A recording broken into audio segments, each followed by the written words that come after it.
हमने जो है लास्ट क्लास में डिस्कस किया था कि रिडबर्ग कांस्टेंट जो है कैसे मास नंबर के साथ जो वो वेरी करता है, और हमने देखा था ये जो डिफरेंस है वो सबसे ज़्यादा आता है इन केस ऑफ हाइड्रोजन या जिनका मास नंबर कम होता है उन एटम्स के लिए। बट जैसे जैसे मास नंबर बढ़ता रहता है तो हमारा जो रिडबर्ग कांस्टेंट है वो अप्रोच करता रहता है आर इन्फिनिटी को। ठीक है। सो अब अगर मैं बोहर मॉडल के according to Bohr model if I assume infinitely heavy nucleus. For infinitely heavy nucleus we have nu is equal to 1 upon lambda is equal to r infinity into z square 1 divided by nf square minus 1 divided by ni square। ये था।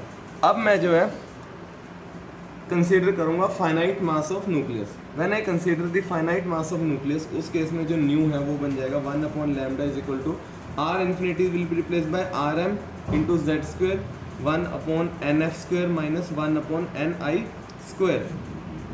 ठीक है। तो hydrogen atom के लिए, for hydrogen atom Z जो है वो 1 होता है, तो मैं आर एम को जो है आर एम की जगह आर एच लिख दूंगा। तो nu will be equal to 1 upon lambda is equal to R H, Z तो 1 हो गया, 1 upon N F square minus 1 upon N I square. ठीक है। इसी तरह से अगर मैं हीलियम की बात करूं, हीलियम प्लस के लिए जेड जो है वो 2 हो जाता है, और आर एम को मैं रिप्लेस कर देता हूँ आर ऑफ हीलियम से।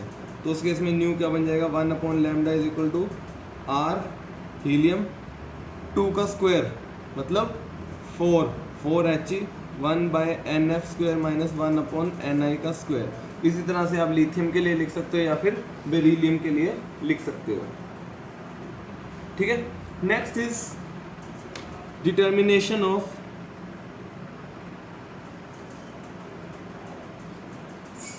Small m divided by mh। अब रिडबर्ग कांस्टेंट जो है हाइड्रोजन एटम के लिए that is given by R H is equal to R infinity divided by 1 plus small m divided by capital M h। ये होता है R infinity जो है रिडबर्ग कांस्टेंट है for infinitely heavy nucleus, small m mass of electron है, capital MH जो है mass of hydrogen nucleus है। इसी तरह से अगर मुझे रिडबर्ग कांस्टेंट हीलियम के लिए लिखना है तो Rydberg constant for helium will be equal to R infinity divided by 1 plus small m divided by mass of helium nucleus. अब मुझे पता है कि जो मास है हीलियम न्यूक्लियस का, मास ऑफ हीलियम न्यूक्लियस वो जो है 4 गुना होता है मास ऑफ हाइड्रोजन एटम के। ऑब्वियसली हीलियम हाइड्रोजन में मेरे पास प्रोटॉन तो 0 होता है, ऐसे होता है या ऐसे कर लीजिए। हाइड्रोजन के केस में मेरे पास 1 प्रोटॉन है, 0 न्यूट्रॉन है और 1 ही इलेक्ट्रॉन है और 1 मास नंबर है। हीलियम के केस में, हीलियम में मेरे पास 2 प्रोटॉन है, 2 न्यूट्रॉन है, 4। तो आपको पता लग गया ना कि जो मास नंबर है for hydrogen that is 4 times that of mass number of helium is 4 times that of mass of hydrogen atom. Therefore, if I divide RH divided by RHE, that will be equal to R infinity से R infinity तो cancel हो जाएंगे, ऊपर आएगा यहाँ पे 1 plus small m divided by mass of helium is 4 times MH divided by 1 plus small m divided by MH। Cross multiply कर लीजिए, RH into 1 plus small m divided by capital MH is equal to R of helium into 1 plus small m divided by 4mH। और थोड़ा सा common निकाल लीजिए, small m divided by capital MH को common निकाल लीजिए, small m divided by capital MH, यहाँ पे बना RH, यहाँ पे बना R H E divided by 4 और इधर बना R of helium minus R of H. यहाँ से small m divided by capital M H की क्या वैल्यू आ गई Rydberg constant of helium minus Rydberg constant of hydrogen divided by Rydberg constant of hydrogen minus Rydberg constant of helium divided by 4. और Rydberg constant जो है अगर आपको निकालना है, it can be found by the measurement of wavelength in the series of helium and hydrogen spectra. Hydrogen और helium का spectra से जो है हम वेवलेंथ निकालेंगे, वेवलेंथ से जो है मैं Rydberg constant जो है वो कैलकुलेट कर लूँगा और मैं ratio of mass of electron to the mass of proton जो है कैलकुलेट कर सकता हूँ। ठीक है,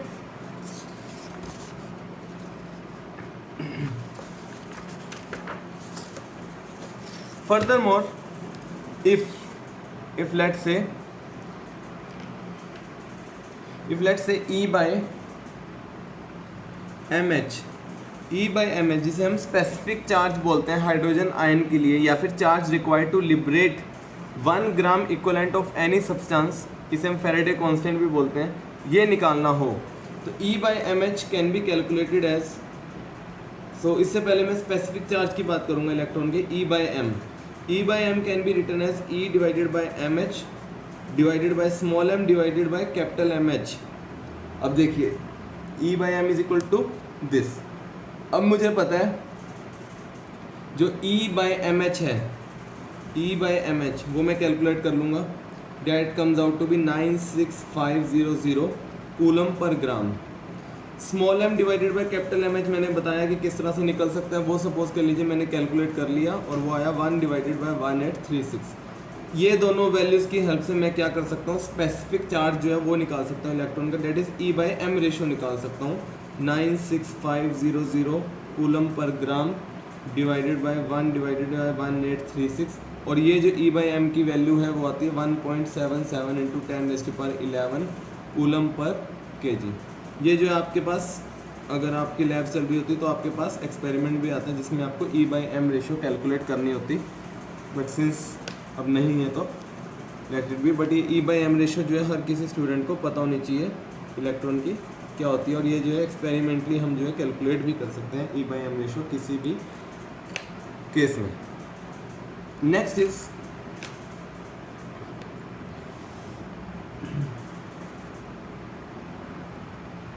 डिस्कवरी ऑफ हैवी हाइड्रोजन। अब आपको ये चीज़ें वैसे पता है कि हाइड्रोजन जो है सिंपल एक नहीं होता, हमारे पास हाइड्रोजन के आइसोटॉप्स होते हैं 1H1, 1H2, 1H3, इस तरह से हमारे पास हाइड्रोजन के ड्यूट्रियम, ट्रिटियम इस तरह से एग्जिस्ट करते हैं। तो जो Rydberg कांस्टेंट है, जैसा मैंने बताया कि Rydberg कांस्टेंट जो है वो वेरी करता है with finite mass of nucleus. इस Rydberg कांस्टेंट के वेरी करने से विद फाइनाइट मास इसने जो है it resulted in the discovery of deuterium. Deuterium जो बेसिकली आइसोटोप है हाइड्रोजन का, जिसके nucleus has mass almost exactly double as that of hydrogen atom. ठीक है, सो ये जो Rydberg कांस्टेंट की वेरिएशन है विद न्यूक्लियर मास या with finite nuclear mass, it resulted in the discovery of heavy hydrogen that is deuterium.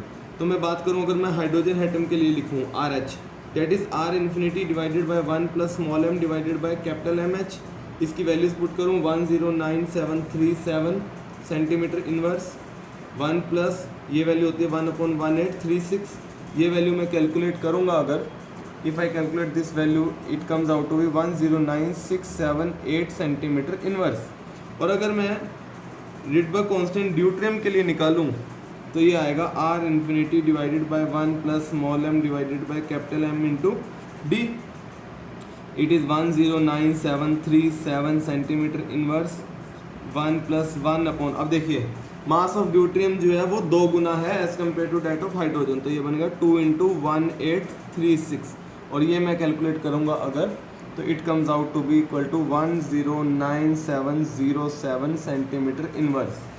ठीक है, इसका मतलब जो Rydberg कांस्टेंट है for deuterium, Rydberg constant for deuterium is greater than the Rydberg constant for hydrogen, या फिर आप ये कह लीजिए वेवलेंथ जो है of spectral lines of deuterium it will be slightly shorter than the wavelength of spectral line in the case of hydrogen atom। ठीक है, सो ये हमने ये पढ़ लिया डिस्कवरी ऑफ वट से हाइड्रोजन, हैवी हाइड्रोजन या फिर deuterium. Next we will discuss comparison of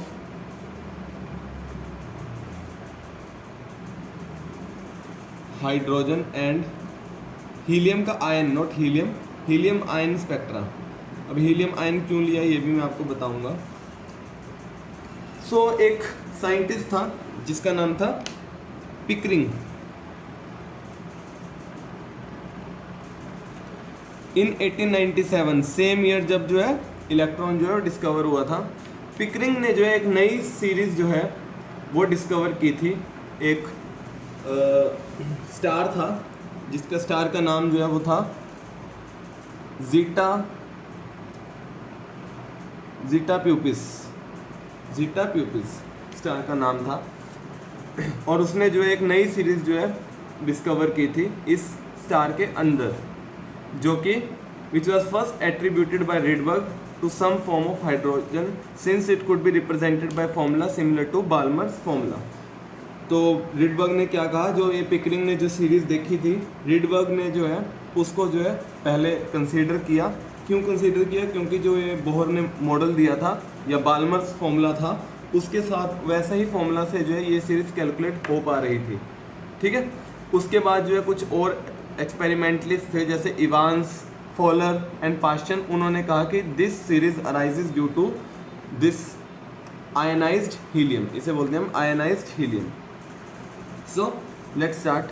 अगर मैं Z को 2 पुट कर दूं और अगर मैं RHE ले लूं बोहर्स फॉर्मूला में, उस केस में न्यू क्या आ जाएगा, 1/λ इज इक्वल टू Z2 है तो 4 into RHE into 1/NF² minus 1/NI square.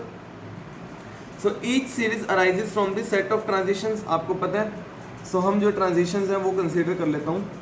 NF is equal to 4, NI is equal to 5, 6, 7 something like this. इस सीरीज को जो है नाम दिया इन्होंने, सबसे लोअर सीरीज, इस सीरीज को नाम दिया Pickering series.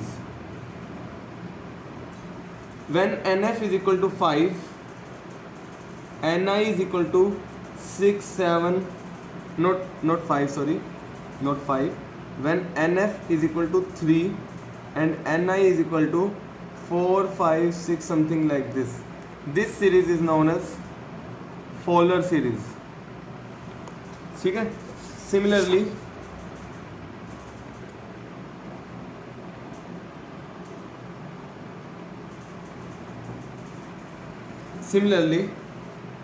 when NF is equal to 2 and NI is equal to 3, 4, 5 something like this, या फिर when NF is equal to 1, NI is equal to 2, 3, 4 something like this, इस कंबाइन को इसको हम बोलते हैं लाइमन सीरीज इन, लेकिन in extreme ultraviolet region. ठीक है. तो अगर मेरे पास जो पिछला फॉर्मूला था हीलियम के लिए, वो मैंने क्या लिखा था, nu is equal to 1/λ 4 into R of helium into 1/NF² minus 1/NI². अगर इसको मैं कंपेयर करूँ फिर डेट ऑफ हाइड्रोजन के लिए इस will be 1/λ into RH into 1 divided by. अब मैं अगर बाल्मर सीरीज़ की बात करूँ, बाल्मर सीरीज़ में जो NF है वो क्या होता है, 2 होता है, तो ये बन गया 1/2² माइनस 1/NI². ठीक है. और अगर मैं पिकरिंग सीरीज बनाऊं, पिकरिंग सीरीज में क्या होता है, 4 इंटू RHE. NF क्या था पिकरिंग सीरीज में, 4 था, तो 1/4² माइनस 1/NI². यहाँ पे जो NI है ये था, it can be 3, 4, 5 something like this, और यहाँ पे NI can be 5, 6, 7 something like this. यहाँ से क्या पता लग रहा है आपको, यहाँ से एक इम्पॉर्टेंट ऑब्जर्वेशन है. अगर मैं बाल्मर और पिकरिंग सीरीज को कंपेयर करूँ, it shows that the alternate number of Pickering series, alternate number of Pickering series कैसे, ये 6, 7 आगे 8 भी होगा, इसमें 9 भी होगा, 10 भी होगा. अगर मैं ऑल्टरनेट नंबर्स की बात करूँ, 6, 8 10, और इसकी भी मैं बात करूँ, इसे भी आगे बढ़ाऊँ, 3 4 5 6 7 8 9 10। इससे क्या पता लग रहा है? Alternate member of Pickering series, जैसे n i is equal to 6 8 10, they should coincide with members ni is equal to 3 4 5, like this, 3 4 5 of the Balmer series. कब? प्रोवाइडेड कि जो रिडबर्ग कांस्टेंट है हीलियम का, that is equal to Rydberg constant of hydrogen. अब आप इसे compare करके देख लो, कंपेयर करके सॉल्व करके ही आप जो है पता कर सकते हो, ऐसे नहीं बता पाओगे। इसने कहा कि पिकरिंग सीरीज की 6 8 10 ऑल्टरनेट वैल्यू जो है वो कोइंसाइड करती है 3 4 5 के। तो पिकरिंग सीरीज का मैं 6 ले लेता हूँ एग्जांपल में, म्यू इज इक्वल टू 4, और रिडबर्ग कांस्टेंट हीलियम का मैंने एज्यूम कर लिया, वो रिडबर्ग कांस्टेंट ऑफ हाइड्रोजन के इक्वल है 1/4 स्क्वायर माइनस 1/6 स्क्वायर। सॉल्व कर लेते हैं इसे, 4 RH, ये बना 4 4 जा 16, ये बना 6 6 जा 36। इसका एलसीएम ले लीजिए, कितना बनेगा? इसका एलसीएम लेने की ज़रूरत भी नहीं है, बट लेट से आप जो एलसीएम ले लेते हो, कैसे एलसीएम लेते हैं? 4 9 जा 9,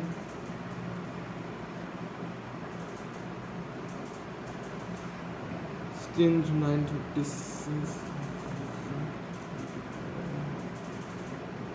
144 आ गया इसका एलसीएम, ठीक है। सो 144 डिवाइडेड बाय 16, ये बना 9 माइनस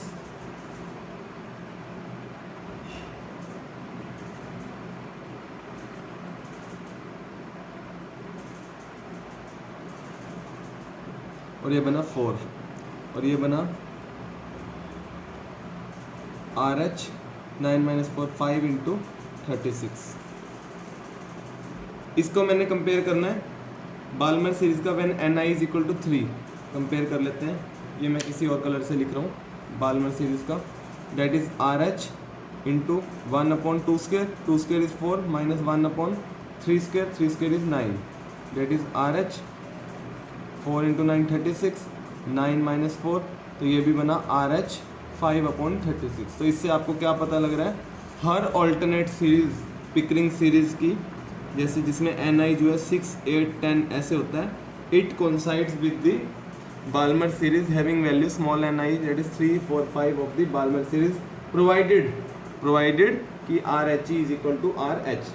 और careful examination by Paschen shows that the Balmer lines of hydrogen are not exactly coincident with the alternate lines of Pickering series of helium plus, obviously क्योंकि इक्वल तो है ही नहीं ना RH के, but they are displaced by small intervals to the longer wave numbers. तो अगर मैं एक्चुअल में ड्रॉ करने लगूँ या एक्चुअल में कंपेयर करने लगूँ हाइड्रोजन या फिर हीलियम आयन के स्पेक्ट्रा को, अगर मैं कंपेयर करने लगूँ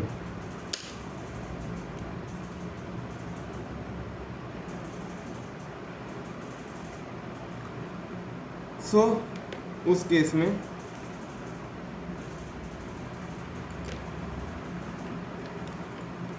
H अल्फा, सपोज कीजिए अगर H अल्फा ये है, तो जो हीलियम है उसका जो है थोड़ा सा डिफरेंस है टुवर्ड्स स्मॉलर वेव नंबर, ठीक है। इसी तरह से H बीटा की बात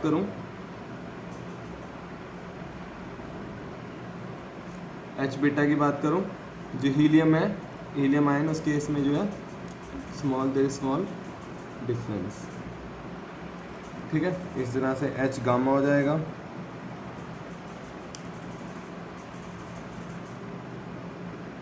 इस तरह से H डेल्टा हो जाएगा, H गामा H डेल्टा।